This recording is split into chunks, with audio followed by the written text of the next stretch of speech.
খুঁজে পাবো। আমি প্রাথমিকভাবে বলতে চাই যে আমরা যদি এই সময়ে আওয়ামী লীগ ক্ষমতায় থাকতো তাহলে বাংলাদেশের শিক্ষা খাতে বাজেট হতো 1.63%, অর্থাৎ 2020-21-এ যেটা ছিল 2.12, তারপর কমতে কমতে এটা গত বছর ছিল 1.69। অর্থাৎ শিক্ষা এবং স্বাস্থ্য এইটাকে আমরা সর্বোচ্চ গুরুত্ব দেই, কিন্তু এইটার ক্ষেত্রে আমরা দেখি না আমাদের সরকারগুলো এইটাতে বাজেটের বরাদ্দ দেয়।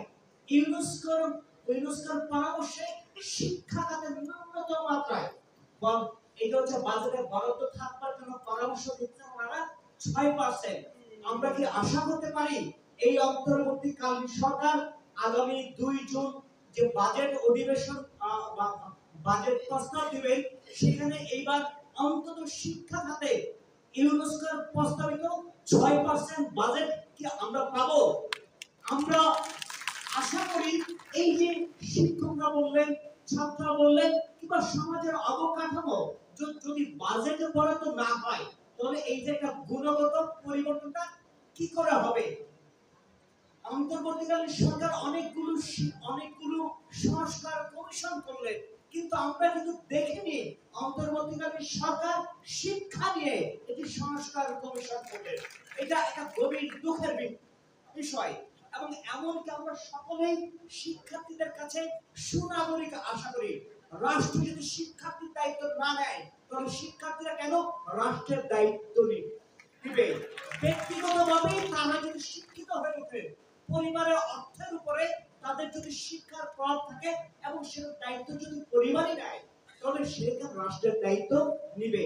আমরা আশা রাখি বাংলাদেশের যে শিক্ষা ব্যবস্থা আছে অন্তত দ্বাদশ শ্রেণী পর্যন্ত শিক্ষার দায়িত্ব রাষ্ট্র নিবে, এবং এই দ্বাদশ শ্রেণী পর্যন্ত শিক্ষার দায়িত্ব রাষ্ট্র নিয়েছে তার ফিডব্যাক এটা হচ্ছে সারা দেশে শিক্ষার্থীরা দিবে।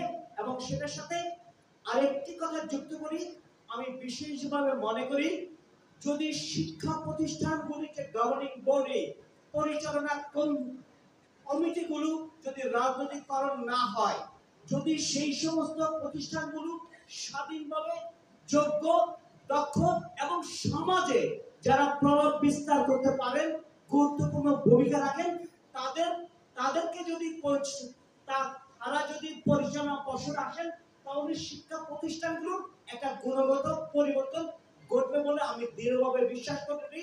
গত 17 বছর আওয়ামী লীগ বাংলাদেশের শিক্ষা প্রতিষ্ঠানগুলিকে দলীয়করণ করে তাদের অধীনস্থদেরকে দিয়ে শিক্ষা প্রতিষ্ঠানগুলিকে পরিচালনা করে রেখেছে, এবং তাতেই বাংলাদেশে একটা মহাক্ষতি যেটা খেসারত আমরা এখনো দিয়ে যাচ্ছি।